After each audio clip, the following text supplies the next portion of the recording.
आपण आपल्या बिराजदार किचनमध्ये बनवत आहोत तुरीची सुकी भाजी। कधी आपण प्रवासाला निघालो तर प्रश्न पडतो की प्रवासासाठी भाजी कोणती बनवायची। भाजी अशी बनवावी की जेणेकरून ते प्रवासात खराब होणार नाही। त्यामुळे आज आपण आपल्या किचनमध्ये बनवत आहोत तुरीची स्पायसी सुकी भाजी। डाळीची सुकी भाजी बनवण्यासाठी लागणारे साहित्य आहे तूर डाळ, हिरवी मिरची, ती आपण मिक्सरमध्ये बारीक करून घेतली आहे। चिंच आपण पाण्यामध्ये भिजत ठेवलेली आहे। कारळाची पावडर, पहिल्यांदा आपण कारळ जे मार्केटमध्ये अशा प्रकारचे भेटतात ते भाजून मिक्सरमध्ये त्याची पावडर करून घेतलेली आहे। गूळ, हळद, जिरा, मोहरी, मीठ आणि लसूण। आपल्याला तूर डाळ पाण्यामध्ये भिजत ठेवायचे 6 तासासाठी। मी इथे तूर डाळ भिजवून घेतलेली आहे पहिलाच। चला तर आपण आपल्या रेसिपीला सुरुवात करूया।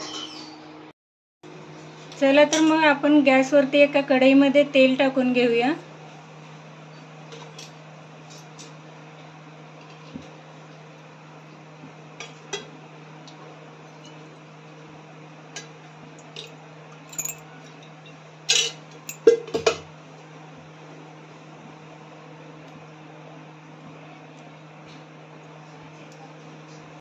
गॅसवरती एका कढईमध्ये मी तेल गरम करण्यासाठी ठेवलंय।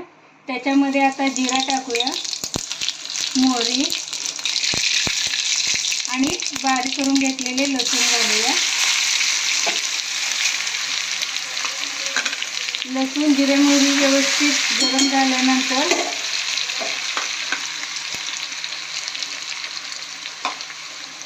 आता याच्यामध्ये मिरची पेस्ट टाकून घेऊया। हे सर्व व्यवस्थित परतून घ्यायचे।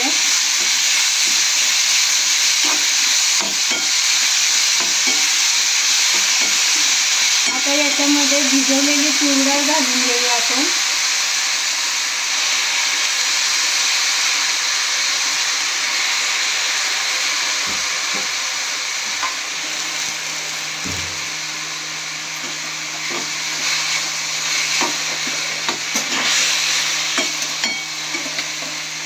आता याच्यामध्ये हळद टाकून घेऊया।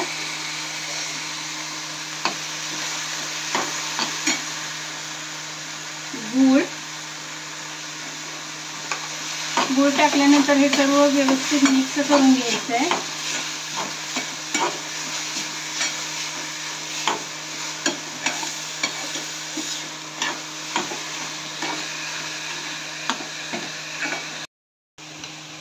आता याच्यामध्ये कारळाची पावडर टाकून घेऊया।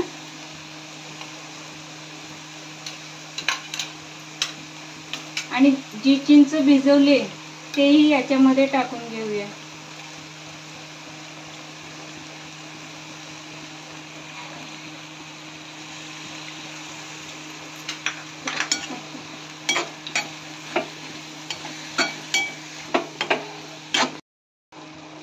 आता याच्यामध्ये मीठ टाकून घेऊया। हे सर्व आता व्यवस्थित मिक्स करून घ्यायचं आहे। याच्यामध्ये मीठ, तिखट मीठ आणि जे गूळ आहे याचे प्रमाण तुमच्या आवडीनुसार तुम्ही ठेवायचं आहे। ज्यांना गूळ आवडत नसेल, फक्त तिखट किंवा स्पायसी आवडत असेल, त्यांनी इथे गूळ नाही वापरलं तरीही चालेल। आता हे व्यवस्थित परतून घेतल्यानंतर याच्यावरती एक प्लेट आपण बंद करून ठेवणार आहोत।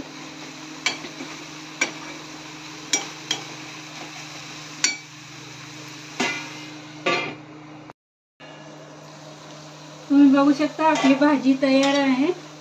आता ते आपण एका बाउलमध्ये सर्व करूया। ही भाजी जास्तीत जास्त प्रवासासाठी वापरली जाते। ही भाजी 2 ते 3 दिवस टिकते, त्यामुळे प्रवासासाठी वापरायला।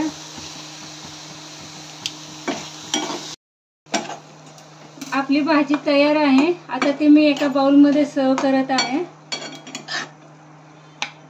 ही भाजी प्रवासासाठी जास्तीत जास्त वापरली जाते, कारण ही भाजी 2 ते 3 दिवस टिकली जाते। तर अशा प्रकारे आपली तुरीची सुकी भाजी तयार आहे।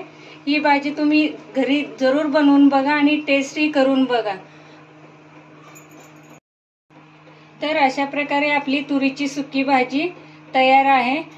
अशा प्रकारे जर तुम्ही भाजी बनवली तर तुमच्या घरातील सर्वजण आवडीने खातील. ही भाजी तुम्ही चपाती भाकरीसोबत खाऊ शकता आणि प्रवासासाठी ही भाजी उत्तम ऑप्शन आहे. तुम्हाला आमच्या चॅनलवरील व्हिडिओ आवडत असतील तर आमच्या चॅनलला लाईक करा, सबस्क्राईब करा.